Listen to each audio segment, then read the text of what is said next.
Okay. Okay, so let's get going. So yes, hello everyone. Thanks so much for beaming in to our launch of John Norton's new book. So I'm Helen Beebee, as you can see from the thing on the screen. I'm a professor of philosophy of science at the University of Leeds, and I'm currently Jana and Artos Erkko visiting professor at the Collegium of Advanced Study at the University of Helsinki. So I am in Finland, where it's very cold and extremely dark. But more relevantly, I am editorial chair of the BSPS Open series. So I just wanted to say a few words about that before we kick off. So for those of you who don't know, the series is a collaboration between the British Society for the Philosophy of Science and Calgary University Press, to whom we are very grateful. The editors-in-chief are David Teira there and Brian Roberts, who I don't think is here. He got a big grant yesterday, so we should congratulate. We got a big grant yesterday, right? So he's out celebrating or something. And there's also a very large and impressive editorial board of about 17 philosophers of science. And what the series does is publish Open Diamond, I believe it's called, open access philosophy of science monographs. So they're free to publish, but they're also free to download. And I have to say the PDFs are extremely nice things. They're really nicely done. You can also buy the books in hardback and paperback if you really want to, for actual money. So the book that we're all here for today is the second publication in this series. The first was The Material Theory of Induction, also by John, published in 2021. Can't tell you how many times it's been downloaded, but definitely in the thousands, like a lot. And it's also, I've noticed, amassed for, getting on for 500 citations, which is a lot for a book that was published 3 years ago. So obviously, testament to the importance of the book, but also, I think, testament to the joys of open access.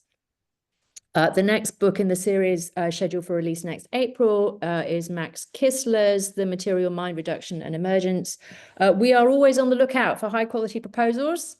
So if anybody has any plans to write a philosophy of science book in the next few years, just if you Google BSPS Open, you'll find the website and it tells you what you need to do. So have a look at how the process works. So that's enough about the series. On to the main business. So yes, the first volume in what I assume is a 2-volume series was John's Material Theory of Induction. So in a nutshell, John argues there that individual inductive inferences are warranted not by universal rules, but by facts that are particular to the context. As the name suggests, this second book, The Large-Scale Structure of Inductive Inference, kind of scales that up.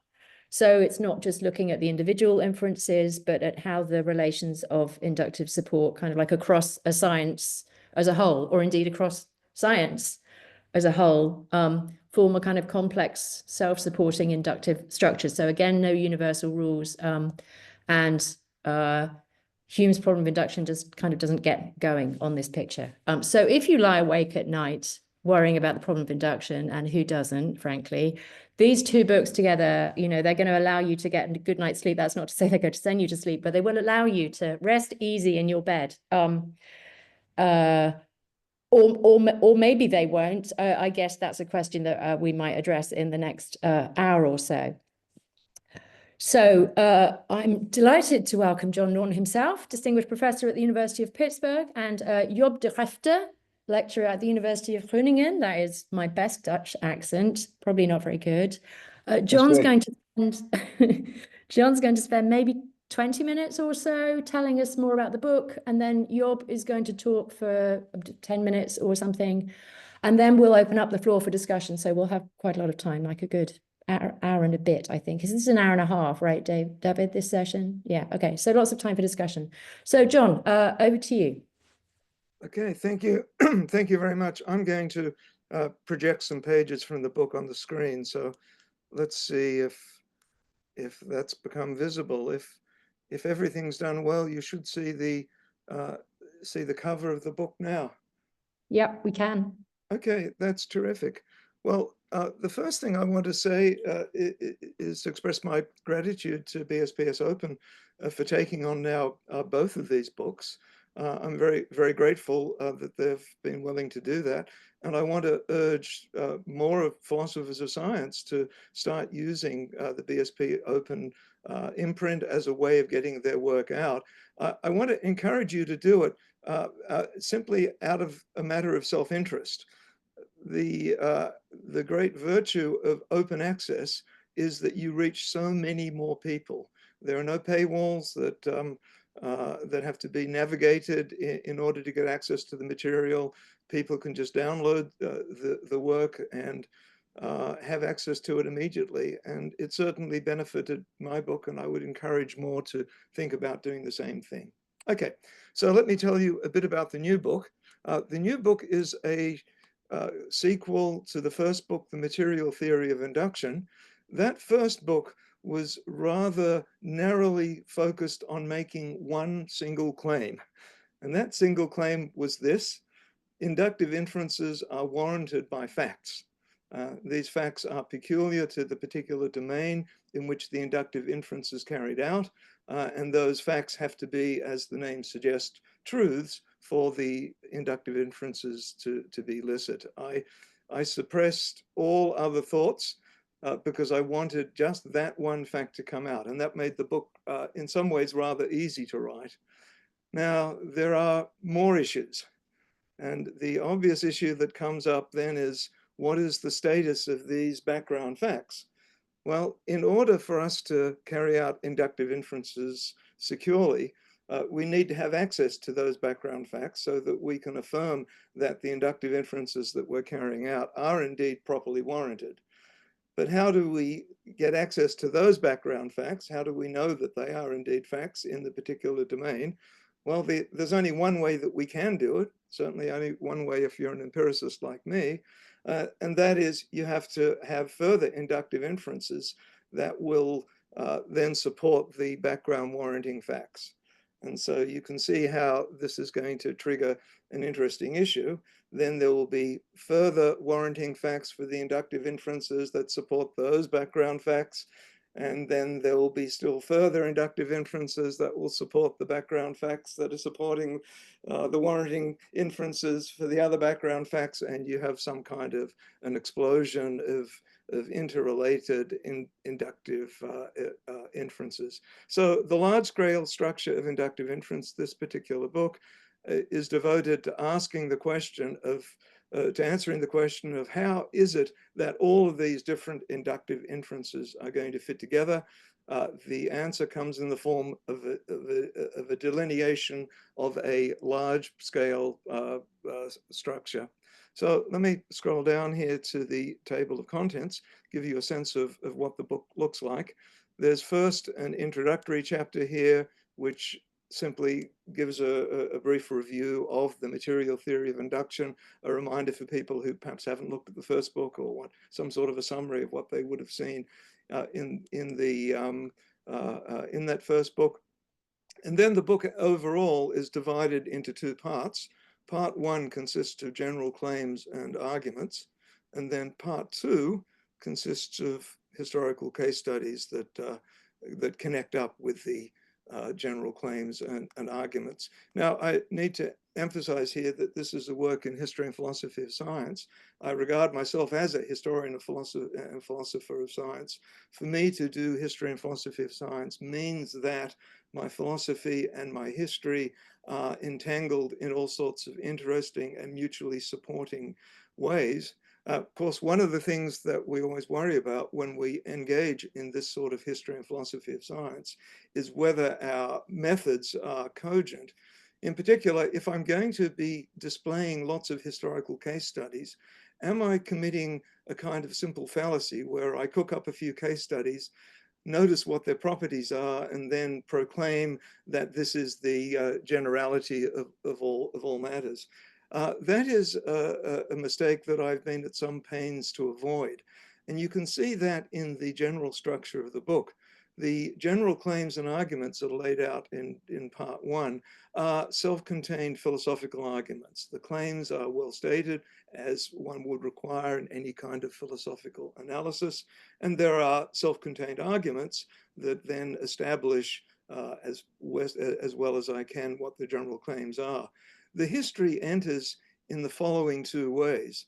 First, they enter as a demonstration that the philosophical claims I'm advancing are actually instantiated in the history of science. It is all too easy for philosophers to cook up wonderful, enormous, grand stories that actually apply to nothing. They're self-contained stories that simply talk about themselves. And I've always been very concerned that that should not be the case. So you'll find throughout the analyses that I give, whenever I make some kind of a philosophical claim, I will immediately, if I can, that is, I'll immediately connect it with some particular episode in history of science, a real episode, not a cooked up one, in order to illustrate that I'm talking about real science, that these philosophical claims are the sorts of things that are actually implemented in the science. Now, there's a second way that history of science enters into the analysis. And this one is a little harder to see, but it comes as a point of methodology. Every now and again, I run into some kind of philosophical roadblock where I can't see what the way forward is. How do I articulate this problem? How do I solve the problem? I find reading in history of science is a wonderful resource as a way of figuring out how you work around these problems. Because when you're reading in the history of science, in particular the history of major achievements in science, you're looking at the work of truly extraordinary thinkers. And those extraordinary thinkers have powers of imagination. They can cook up things that I can never cook up. And so it's often interesting to me for me to see how they solve the problems. And then I can take those ideas and then see if I can develop them into cogent philosophy. So that's the structure of the book. That's the character that's coming out of work in history and philosophy of science that I find so amenable. Let me now move on to some of the general claims that are made in the book.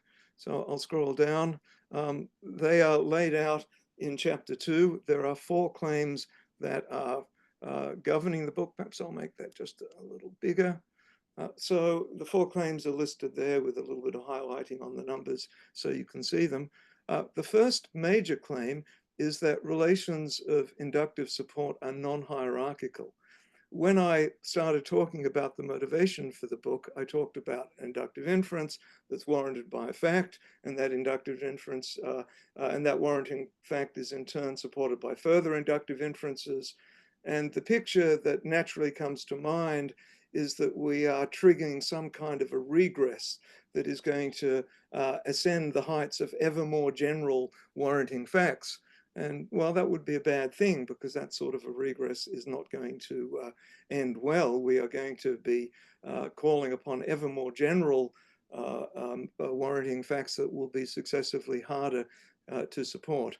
So the first and the major claim of the book is that that isn't the way things work.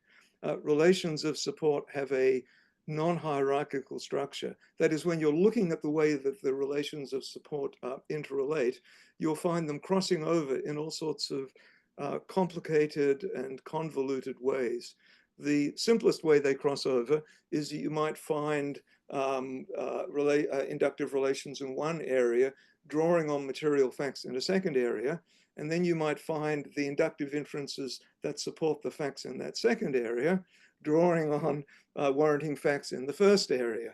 So I use the analogy of an arch-like structure for this simplest case, where inductive inferences in one domain are supported, as it were, by the stones on the other side of the arch, and correspondingly.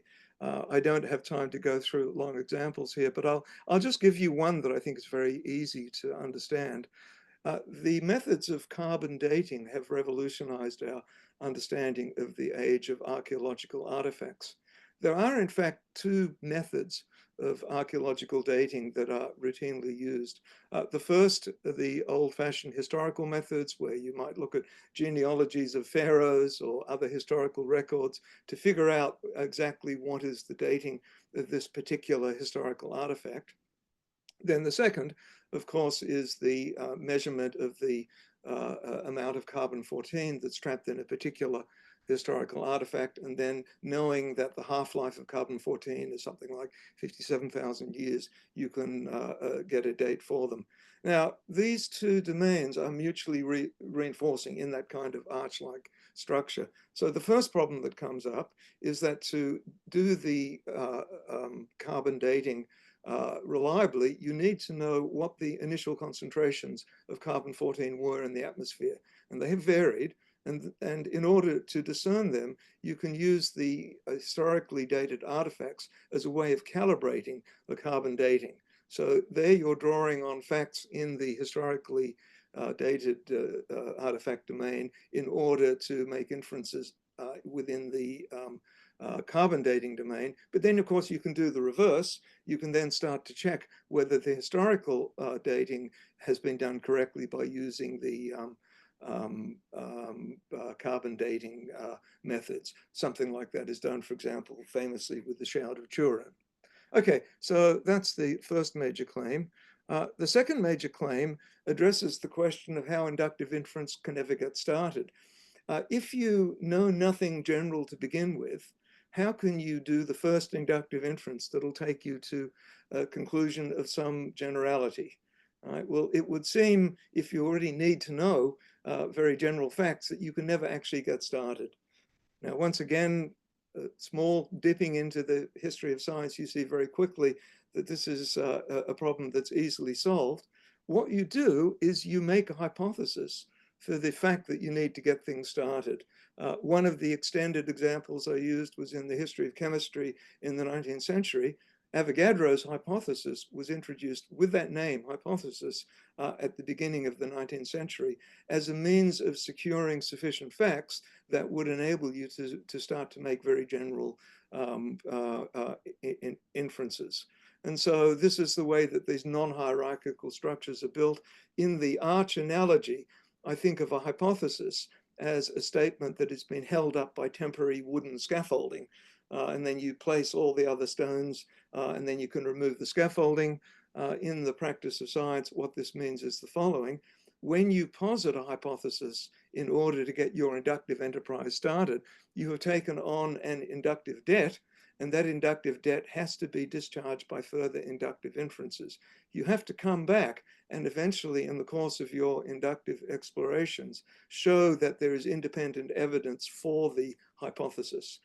Notice that the sort of procedure I'm describing is not hypothetico-deductive confirmation. It's a different way that hypotheses are used and in fact have been used in the history of science. I've got a number of case studies that illustrate how the hypotheses have been used in this way.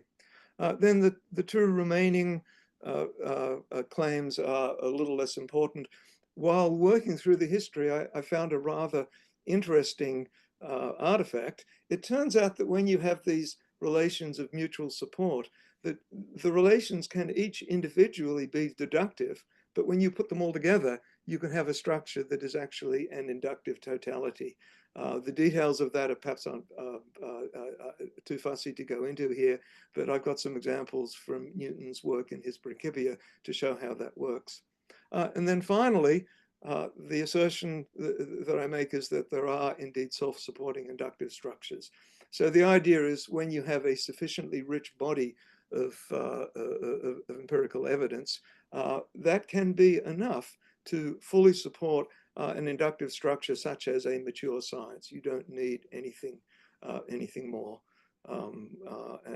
That I think is how mature science has come about. They are inductively self-supporting. That comes about through a very simple test. When you look at a mature science, you can pick any particular proposition within the science, and you can discern that each of them individually are well supported inductively. Right? You go through the whole structure, and that is always the case. This is what gives mature sciences their rigidity. You can't decide to pull out one piece, right, and alter one piece without the whole structure getting into trouble. And those of you who work with particular cases will know what that's like. A celebrated example is the attempt to pull evolutionary theory out of biology. Once you start doing that, the whole structure gets into trouble. Famously, you have to start messing about with the age of the Earth.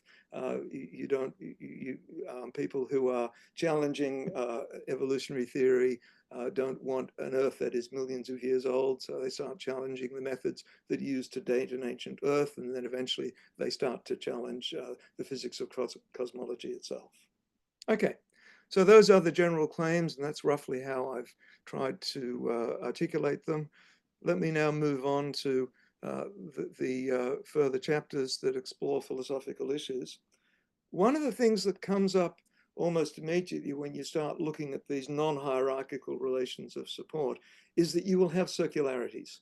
Now, there are circularities when we look at the relations of inductive support that I described in the dating of artifacts.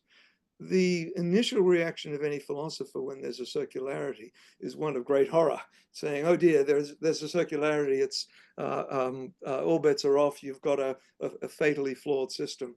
Well, I want to resist that because I don't think that's the case. I think we need to understand more clearly the nature of different sorts of circularities. And when we do that, we find that some circularities are harmful and some are not. And so I've described three different ways that circularities arise in philosophy and in science in general. The first and the most serious way is if you have a vicious circularity. And in that form, the circularity leads to a chain of inferences that contradict its initial starting point. Famously, these are the vicious circles that Russell investigated in the context of the liar paradox and other related issues. Now, are there such vicious circles that appear within relations of support in the material theory of induction? Yes, they do appear. But unlike Russell's problem, they are part of just the working through of issues. So, for example, when Einstein first posed his cosmological theory of 1917, he supposed a static universe whose masses were not in large-scale motion. When the observations of the Hubble expansion appeared, you then had exactly that kind of a contradiction, because you had the empirical base of the theory contradicting one of the basic assumptions. Easily handled, Einstein simply dropped the assumption that the universe was static and replaced it with an expanding universe, and out of that eventually comes a Big Bang cosmology. So even that sort of circularity is not harmful. There's a second sort of circularity, and this is the circularity that leaves the structures underdetermined. This is one of the issues that come up in the problem of induction that perhaps we'll talk about a little later. If you have a self-validating rule of inductive inference, you can figure out very quickly that you can have all sorts of rules, some good, some bad, that are self-validating. And so that sort of circularity simply leaves the structure undetermined, right? Now, that sort of thing can happen again within the material theory of induction. And when that happens, we have two cases. In the first case, it might be that the underdetermination is irremediable. You can never get rid of it. In that sort of a case, we typically find in the history of science that we're dealing with conventions. The famous one is the conventionality of simultaneity that Einstein first introduced in his 1905 paper on special relativity, and that Reichenbach talks so much about. Or in other cases, the underdetermination is transient, and you will find further evidence that will then break the underdetermination. I have some interesting case studies of how that comes about. And then the third case is one in which circularities are simply benign and nothing terribly bad is happening and we get used to it. An example of that would be Maxwell's equations. If you write down Maxwell's equations for electrodynamics, they tell you that the rate of change of the magnetic field strength is determined by the electric field strength, and the rate of change of the electric field strength is determined by the magnetic field strength. It's an obvious circularity, and no one seems to be in the slightest bothered by it, and nor should they be. The theory is perfectly cogent. Okay, let's move on to the fourth chapter. How am I going for time? Do I still have a few minutes? Yeah, you're good. Okay, I'll try and wind up. There's two chapters to talk about, and then I'll finish. This was an issue that bothered me greatly. If there are self-supporting inductive structures, given some rich and extensive base of empirical evidence, is the structure unique? how can I know that there might not be multiple structures that are equally well supported by the evidence? And I spent a lot of time worrying about this. And this was a case where going back and reading the history of science turned out to be the way forward. It turned out to be the way that I could see my way through. So there are two answers to this, and both of them lead to the idea that we can eventually secure unique self-supporting inductive structures. The first is to note the following really rather obvious fact. Let's imagine that we have two structures that appear to us to be equally well supported by the evidence. Should we be worried about that? Well, if we're empiricists, we should worry if they differ on some empirically verifiable fact, right? But if they differ on some empirically verifiable fact, then the door is open for exploration of that further fact to determine which of those is better supported. And of course, if there's no sense that they ever differ on any empirically verifiable fact, then you have to take seriously the case that we are looking at a conventional difference between the two theories. There actually is nothing factual that separates them. That was the first thing that came out. The second thing that came out was a recognition that is peculiar to the material theory of induction. There can be cases where you have two competing theories that are, at least on the evidence you have, equally well supported by the evidence. What you find is that equality of support is fragile. What will happen in real cases is that one of the two will gain some slight advantage. There'll be some new fact comes along that favors one over the other, right? And so one of them, and I'm holding up my hands here to show one of them now rises up a little, but the one that has now secured slightly greater support will have done so at the expense of the other.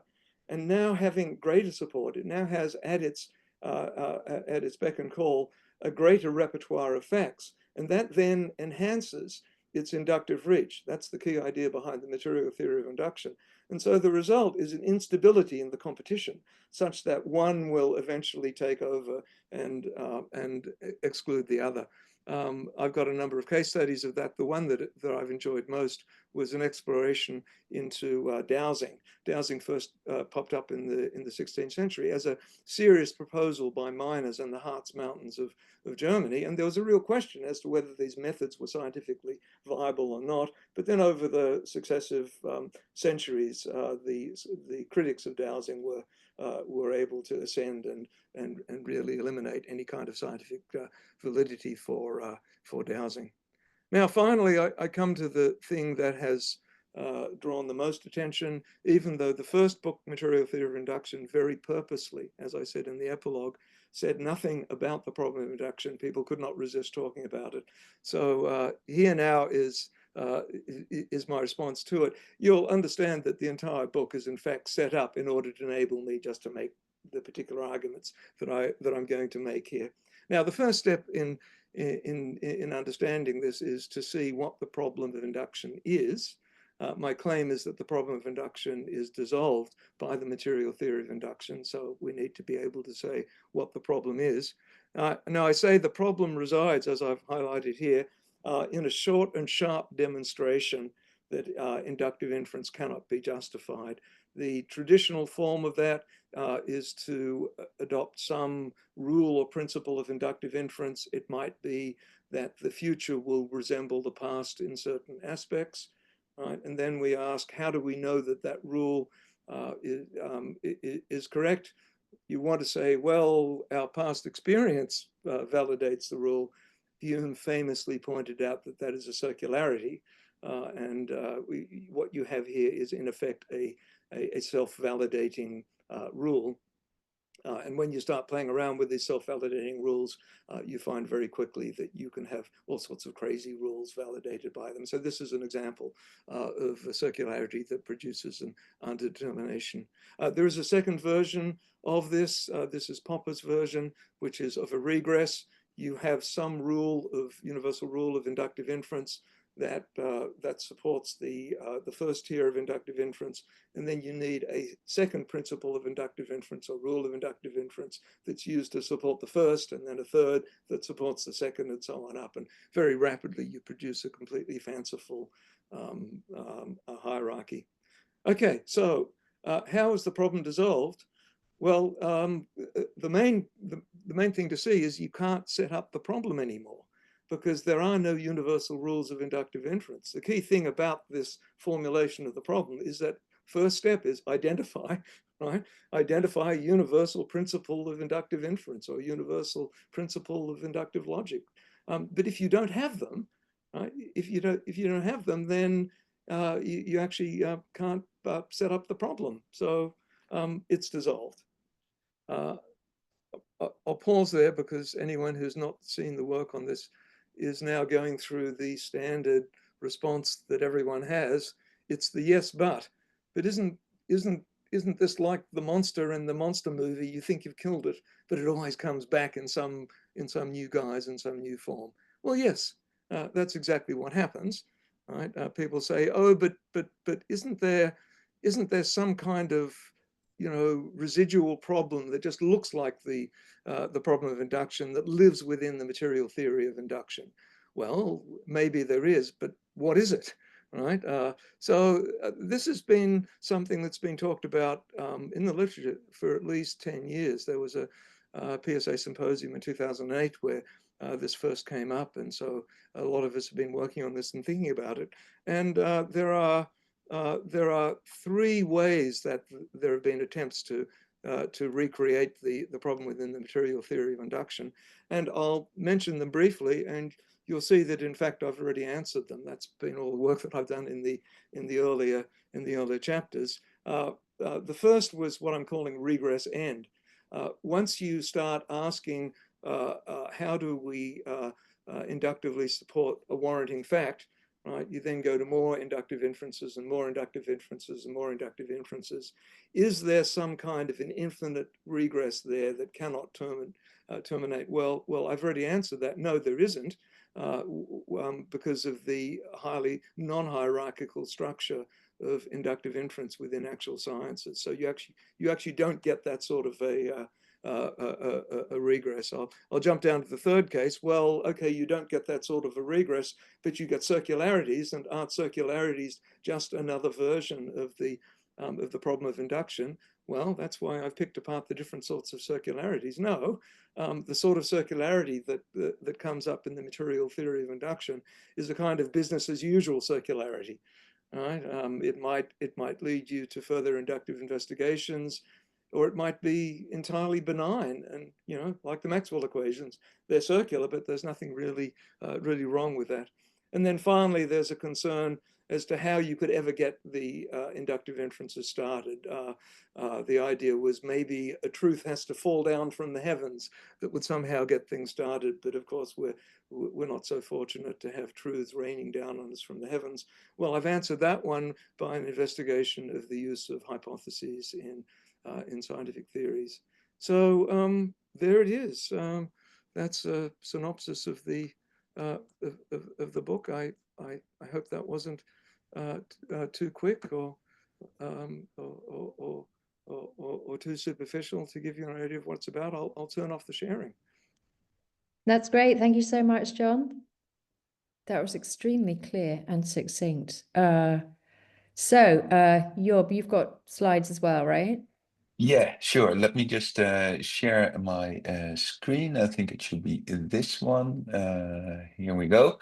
Okay, so you can all see my screen here. Yeah, I see some thumbs up, so that's good. So first of all, thank you very much to the organizers for inviting me, and to John, of course, for writing this very engaging book, and also congratulations on finishing these two, well, rather massive volumes on the material theory. I very much enjoyed reading them and going through all the detailed case studies, right? As you say, it's very nice to see someone actually taking the effort to really support what they're saying with actual case studies and showing how it actually happens in science, or how inductive inference actually does work according to the material theory. And so I only have a couple of minutes for my comments, and I can only pick out some very small topics of the book. I'm an epistemologist by training, so I will focus on the areas where the material theory intersects with epistemology, or the epistemological dimension of the book.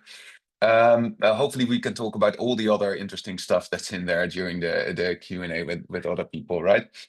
So before we start, my personal history with the material theory, we go back a couple of years already. I first started working on it in 2017, and then in 2020 we had an SHBS exchange in print about it, and there I made some comments about how the material theory might commit Norton to an externalist epistemology, right? So I tried to make this connection between epistemology and the material theory, and Norton responded to that in the issue, and also in the book itself. There is now a brief discussion of what I think versus what John thinks the material theory is and does. And actually, I think we are sort of like, I'm not going to take issue with very much at all, right? I very much like the material theory of induction as a theory of inductive logic.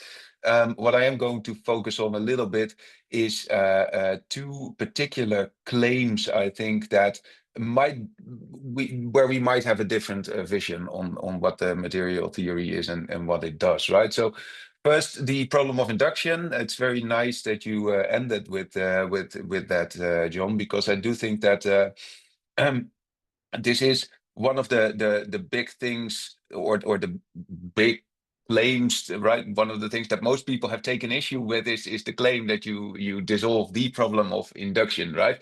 And here I want to nuance that a little bit in my comments, saying that maybe you dissolve a problem of induction, but there are other problems of induction as well that you may not necessarily dissolve with the material theory, or at least that would just require a little bit more work, and I try to explain that in a minute. And then the second claim of contention is that, as I said before, I do think that if you're a proponent of the material theory of induction as a theory of logic, I do think that has some consequences for what you can do epistemologically speaking. So I do think that it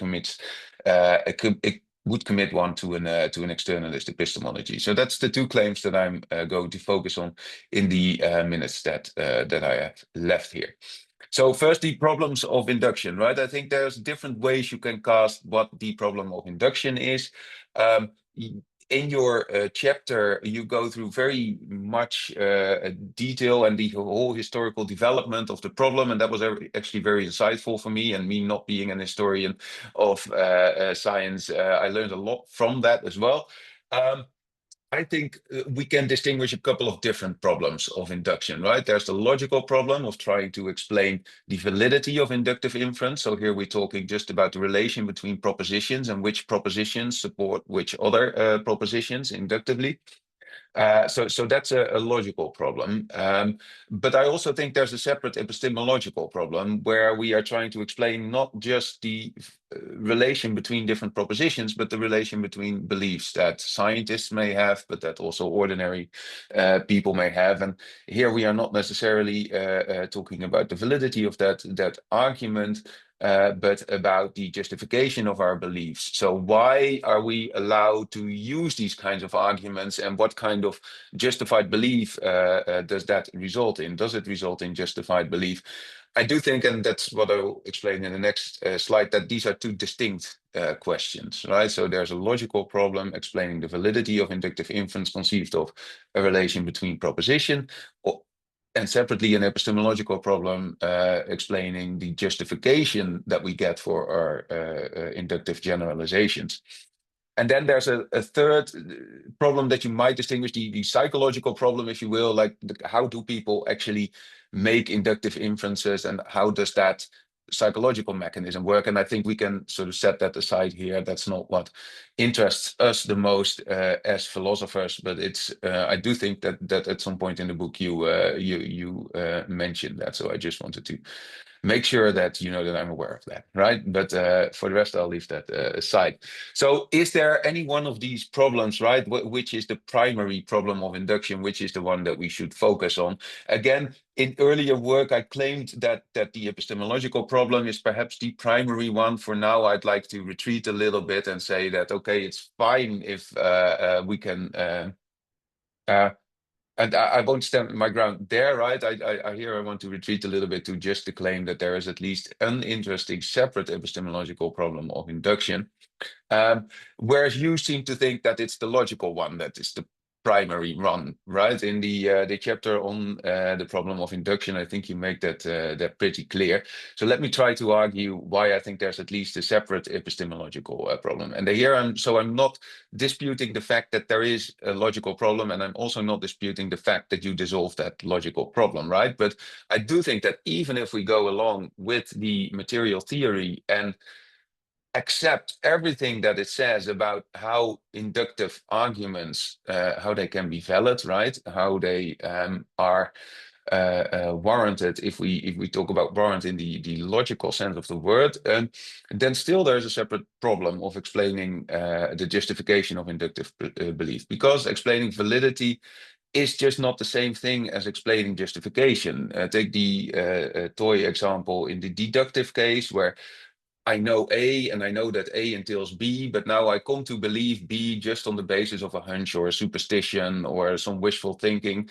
My belief in B is not epistemologically justified, even though propositionally speaking, it seems that we have here a valid argument, even though the propositional content of my belief satisfies the criteria for the argument being valid. I'm still not justified in my belief because I came to believe it in the wrong way, right? So for epistemic justification, something more is needed than just a story of how the arguments are valid, right? And that's, I think, the point where I want to stick to my guns, saying that the material theory does explain the validity of inductive inference, but that's not the same thing as explaining the justification of inductive inference. If we talk about inference in the epistemological sense of us forming our beliefs on the basis of inductive arguments, we need crucially to know how we came to believe the relevant material postulates in the case of the material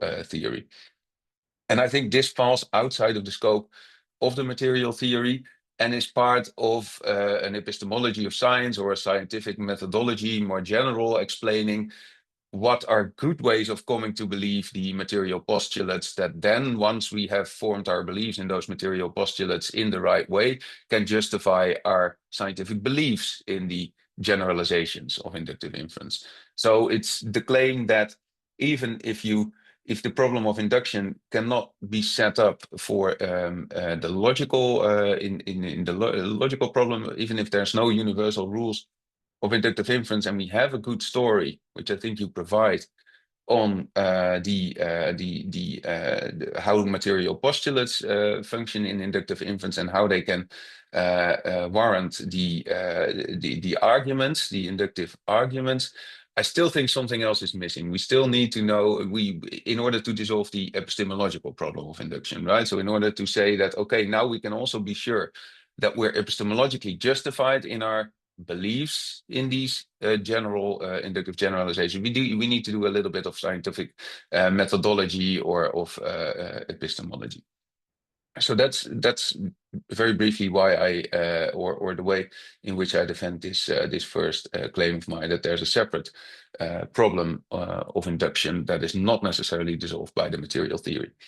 Now, the second claim that I want to focus on here is the claim that a materialist or a proponent of the material theory of induction is committed to epistemological externalism. Here, the defense goes as follows. So internalism, very briefly, is the claim that the justification of our beliefs depends exclusively on facts that are reflectively accessible. These can be things like our other beliefs or the experiences that we have, let's say our mental states in general.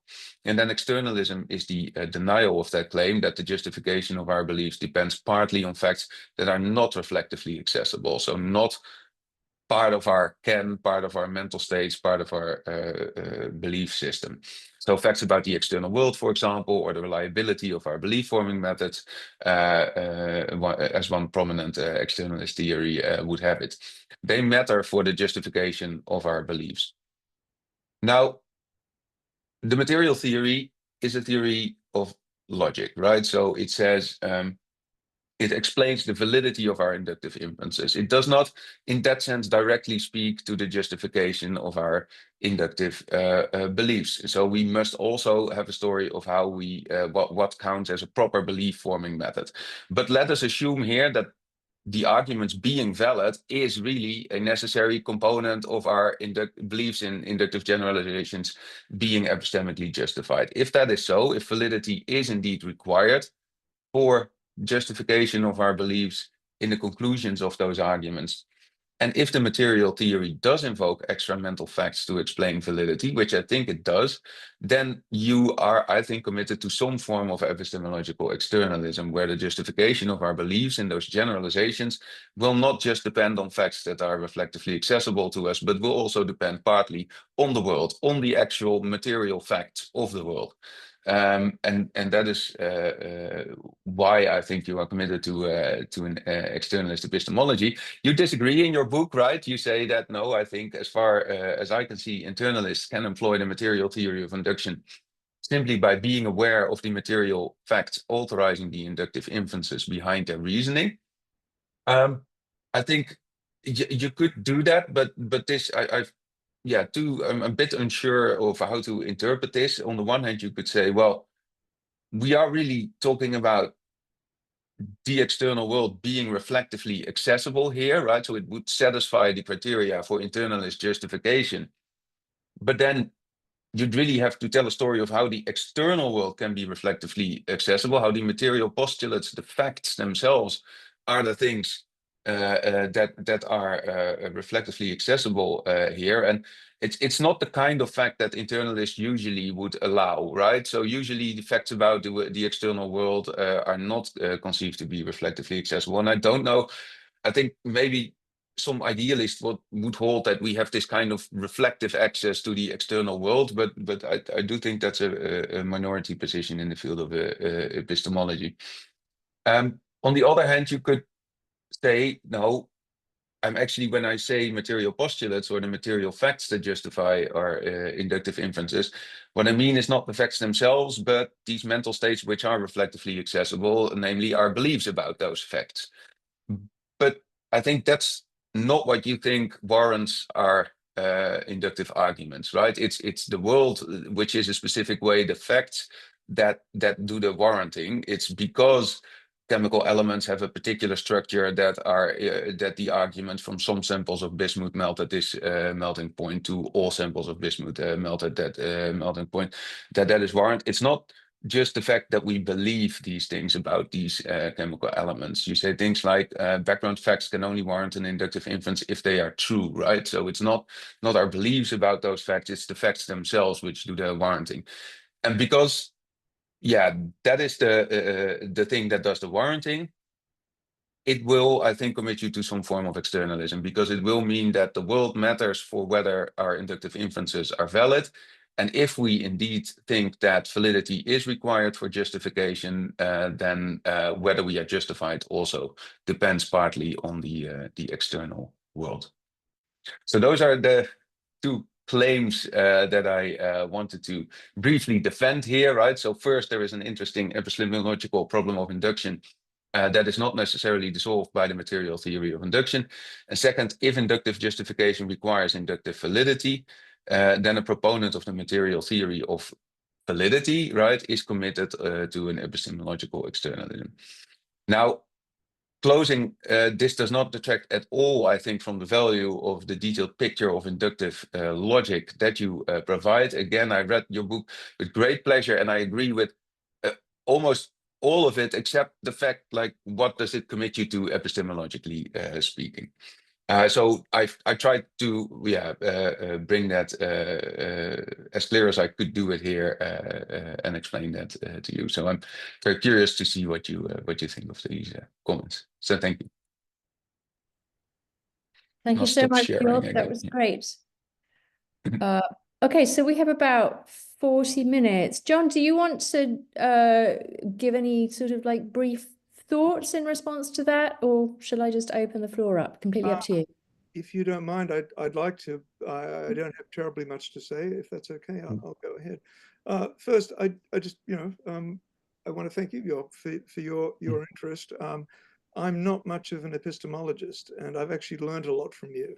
You pointed out literatures to me that I then, I better go away and read them. And so I want to thank you. You are obliquely in the book, right? Because I'm thinking about you when I'm writing certain things. Sometimes that's been explicit, right? When I name you, but not always. And I've certainly been very grateful for your interventions. Okay, so how do I respond to what Job has just laid out? I have nothing terribly exciting in my response. The bottom line is simply this: how much grief does one person want to visit upon themselves? I've been working in the logic of inductive inference, and if you look at the tenor of the work, I have taken on everybody. Right? My claim has been that no one's theory works universally. And so I'm responsible to every theory of inductive inference. And I've taken on the burden of demonstrating that any theory of inductive inference that pops up can indeed be absorbed into the material theory insofar as it works. So I now don't want to stake out a new territory in epistemology. I'm very happy to have a division of labor here. I'm very happy that Job is on the job.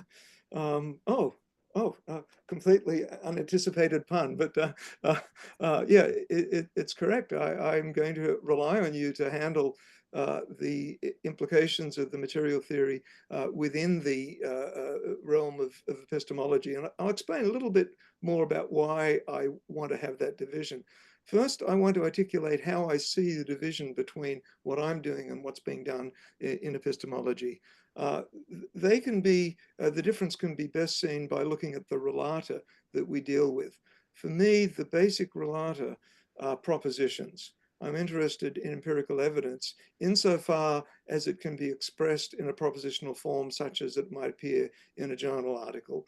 And then I'm interested in the logical relations that obtain between them. And that defines logic of induction for me.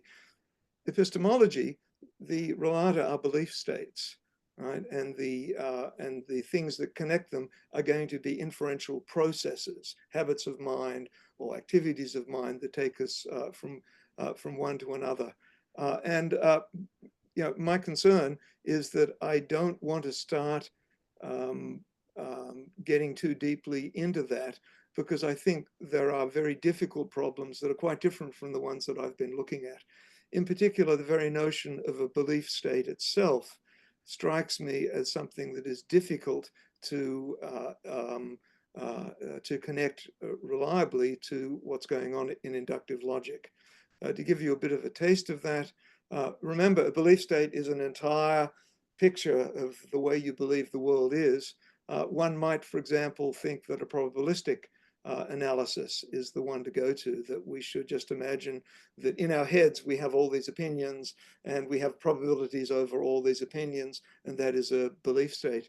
If you look in the first book, Material Theory of Induction, you'll see that the second half of the book is devoted to arguing that something like the probabilism that would be inherent in that is not a general account of how we might deal with the sort of uncertainties that are there. So that's the sort of issue that worries me. How do we handle these belief states? What are the processes that connect them? I thought your example of, we might recognize if A then B, we might recognize A, we proclaim B. Have we done it properly in the context of epistemology, right? As a logical matter, there's no doubt. Yes, you've just used the perfectly valid syllogism. Okay, so that's the main thing. Now, the second point I want to make is that there is a connection.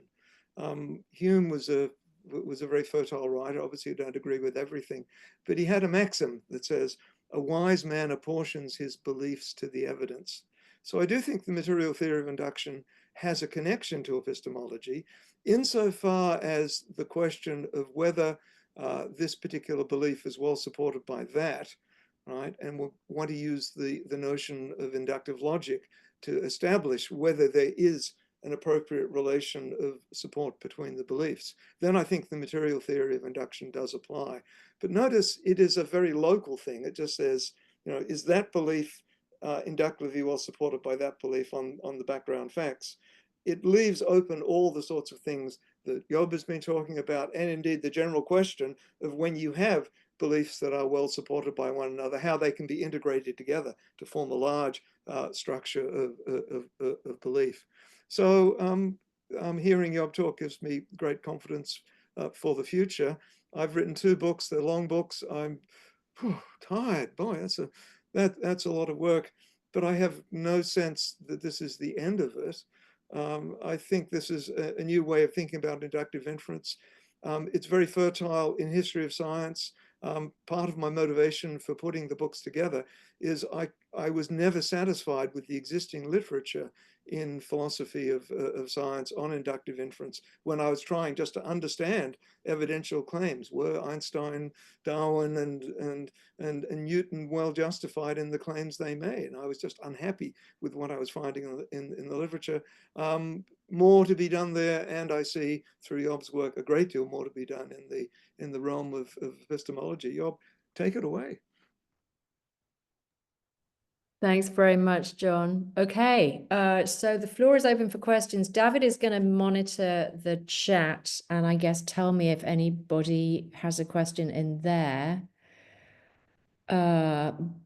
Otherwise, please put your hand up and I will get to you.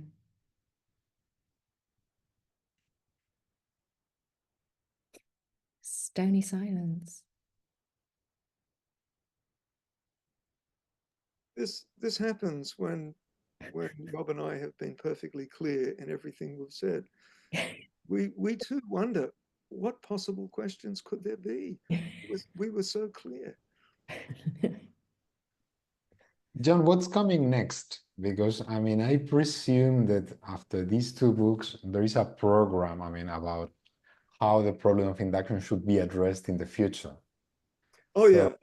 Well, what's coming next for me is I'm writing a book on empiricism, which I can tell you about. But that's a much bigger project. I have a view that I call small e empiricism. It differs from the sort of empiricism that we're used to. Empiricism typically has 2 components. The first is that the only way we learn about the world is through experience. And then the second, and I endorse that, I think that's correct. And then the second is a skeptical claim that all that we learn about the world is the content of that experience. And I think that's wrong. I think that we are authorized to a great deal more than what we learn directly from experience. You can see that inductive inference is going to have a major role in that because it's all about what we learn from experience.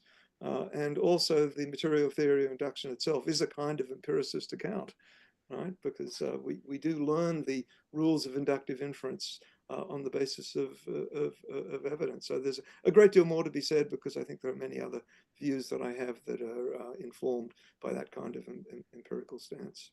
Oh, I used the wrong word. I didn't mean empirical stance. It's just once Van Frassen's gotten into your head, it's very hard to get it out. He of course is is the foremost of the strongly skeptical empiricists. The sort of empiricism I think is wrong. Okay.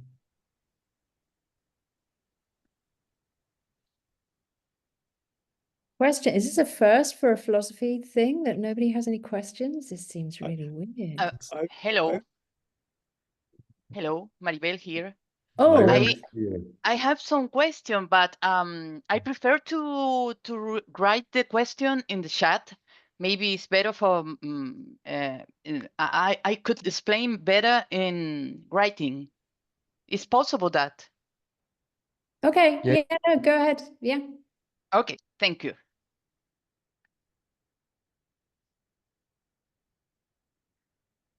Okay, does anyone else have a question while Maribel composes hers? Sorry, I can ask a question. Yeah, sorry. May I? Yeah. Go ahead. Oh, yeah, thank you so much. Hi, John. Thank you. Thank you for the great books. So the question actually mainly pertains to the first one. I haven't read the second one yet. So the material theory of induction. And that is, as you mentioned, you actually, so the facts play a very crucial role in that. Some philosophers like, I don't know, like Peirce, like Nagel, they have problematized the notion of fact in science in different ways. That, one thing, something might be considered a fact in some specific discipline or some specific domain, and but being questioned as a fact in another domain or something like that. I was wondering that one thing that probably I looked for in the material theory of induction was a more more engagement with what you mean by facts, by empirical facts. So if you can explain a little bit on that, that would be very helpful. No, I can't. I'm at a loss to know what to say. I've taken the notion of fact naively, just to be a true statement about the world. I said at the end of my presentation that I think there's more work to be done, and this sounds like a place where there's more work to be done, and I think you're the guy who could do it. Because you've identified an interesting question. Now that's not a very satisfying answer. So maybe if you could give me an example of a fact that is somehow challengeable across different domains, maybe we can stare at it and think about it and see how it might be dealt with. Is there a classic example of something that's a fact in one domain but not in another? I mean, I'm at a loss to think of an example. Good. Yeah. So one quick example that just comes to my mind from Nagel actually is when he talks about, pointer reading, and like, for instance, through a statement that you read a pointer in a physics lab specifically, and just it says that, physicist takes that as a fact that, the pointer shows this specific number. But psychologists problematize this observation, and then it starts, basically considering all the different ways that you might see, all the different ways that perception works and things like that. And then what Nagel actually crucially says is that, as a physicist, you cannot, as a physicist, you might be able to say that, I don't really care about the psychology of perception. But when it comes to the overall structure of science and how science works and, how observation works, then this actually ends in a kind of chain of different theories and different hypotheses. And that's why actually Nagel rejects, following Peirce, a kind of, correspondence theory, and just goes for a kind of coherentist theory. Yeah. Got it. Here comes a speech. Yeah. Yes. No. I do recognize that problem, and it's something I've thought about, and I have an answer to it. Here, I draw heavily on Nora Boyd's work in empiricism.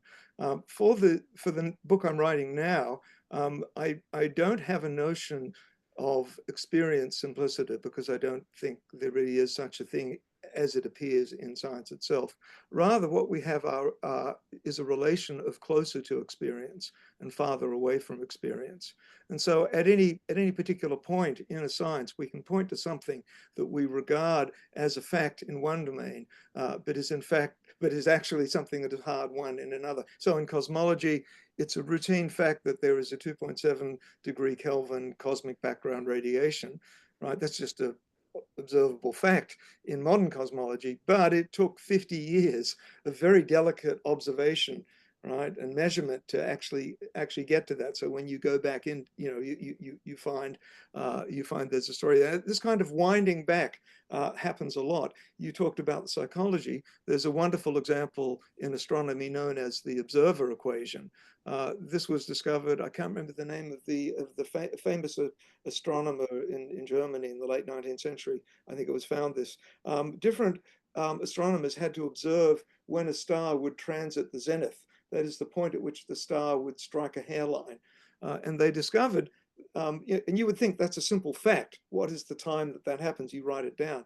It turned out that different observers systematically differed by something like a bit less than a second in when they were identifying that point. And so there the psychology of the observation came in, and they realized that every observer had to have their own equation, an equation in astronomy being a rule for uniforming, you know, for producing a uniform result. And so that's another example of the sort of thing you're talking about. And then one of my favorite examples is again from Nora Boyd. There was I think a radio astronomical observatory in Australia that kept getting this incredibly powerful signal. And they were trying to figure out where it was coming from, They eventually started to notice the timing, and the timing of the signal coincided with lunch breaks or coffee breaks. And it turned out that they had a leaky microwave oven. Okay, so so my first pass at dealing with the issue that you're described is to recognize that that experience or empirical facts are not a monadic thing. It's a relation of closer or farther from experience. And that won't solve all the problems, but I think it'll start to deal with the types of issues you've talked about. Now, I'm seeing a long story here in a chat. Oh dear. Should I spend Shall I read it out as? Oh yeah, that might be the best thing. Okay, so this is Maribel. You stress that we need to focus on non-hierarchical structure of relations in inductive support. However, I think this kind of solution is very problematic because there's always the risk of falling into infinite regress or circularity, which, as Hume said, is the traditional problem of justified induction. This inference requires a principle of uniformity that cannot be demonstrated a priori. It's not self-evident, or a posteriori falls into regression or circularity. It's true that science works in this way, as you said, but I don't see how this answers the induction problem in the terms you mentioned. But assuming that regression or circularity is not harmful, then two questions come to mind. First, you say that an inductive, an inductive structural totality is the support for inductive inferences, but one can ask back, what is the support for this inductive structural totality? And moreover, isn't this appeal to an inductive structural totality a kind of general inductive rule similar to the one you denied? That's the first question. And then the second one is, why do you prefer to use propositions to understand or explain induction rather than, say, using models as the basic unit of analysis and inductive support? Perhaps a non-propositional framework could explain material reasoning better than a propositional one. Thank you for that. Yes, thank you very much. There's a preamble that worries about there being an infinite regress. There isn't much more I can say other than what's already in the book. In short, I haven't found one, right? And so it doesn't actually seem to be the case that they're there. In principle, the infinite regress could always happen, but I don't see them. Right, that's the best I can say. Probably not very satisfying, but you know, there's not too much I can add to what I've said in the book. Now, now the next thing, your point one, that that an inductive structural totality is the support for inductive inference. I can say a little bit about that. I'm happy with that. The challenge of the problem of induction has always circled around the idea that we need to find a distinct thing that supports inductive inference. Right? Famously, we look for a principle of induction, a thing that we can point at, and we say this is the thing that justifies inductive inference. And I think that's a mistake. I think the correct question to ask is, what justifies this particular inductive inference? And then we have a perfectly cogent answer. And then we can ask, are all the facts in a mature science inductively supported? And the answer is yes. And so, what more do you want? And so my answer is that the inductive justification of the totality is spread throughout the whole system in the inductive support of each individual piece. Now, I use an analogy that I sometimes think is helpful. I'll give it a try, see if it works for you. I saw a similar problem in vitalist theories of life. People were asking the question in biology, what is it that distinguishes a living thing from a dead thing? And they wanted to identify a single principle or that would do that. And so they were looking for elan vital or the entelechy or the life principle. And of course, this never worked very well. If you ask a modern biologist, what is it that distinguishes a living being from a dead one, right? They would say, well, there's no single thing like the spark that Dr. Frankenstein, injected into his monster in the movie. You can look at each individual part of a living being and just see a cell that is doing its thing, or another cell that it's doing its thing, and so on.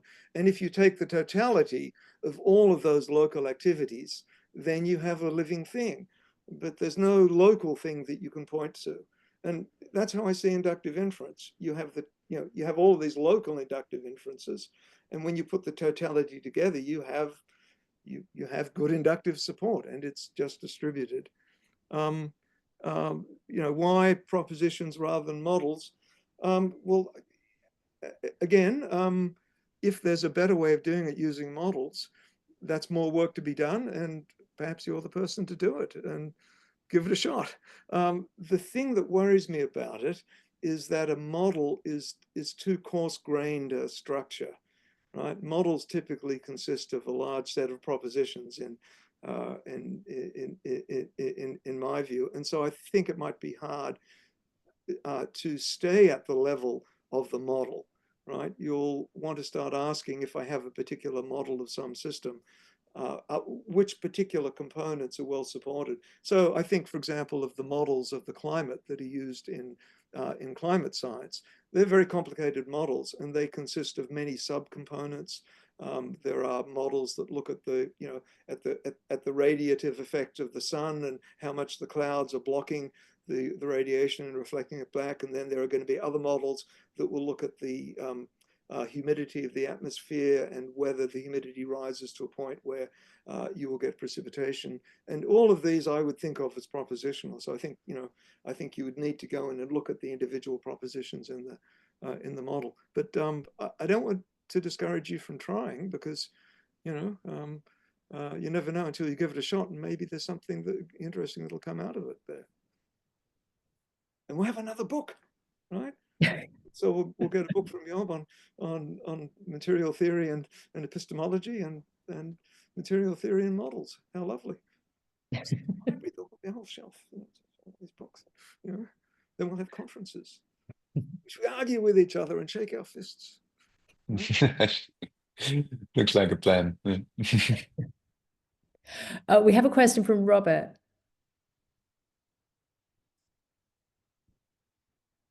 I saw Are a you hand. there? Robert, are you there? There's a hand, but no. Stand up. Yeah, I saw him earlier, but I think he might have stepped out. All right. Okay. Anyone else with a question?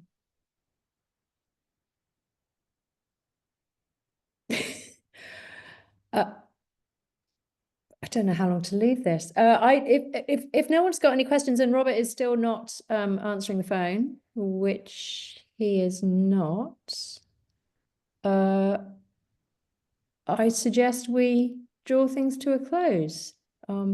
Absolutely. Fantastic. Thank you so much, Job and John. That was fantastic. That was really interesting and useful. Yes, round of applause all round in this weird, zoomy, silent way. And thank you so much, everyone, for coming. That was great. There will be 2 review symposia coming this year on John's book. that will somehow extend the discussion. And if anybody's curious, just feel free to contact us, contact me, and we'll tell you more about the series and the discussion. Okay. So thanks, everybody. And you can find me an email as well, so I'm happy to, to check with that. Okay, thank you very Thanks, much. everyone. Thanks. Yes. Bye. Yeah. Thank you all very much, and goodbye.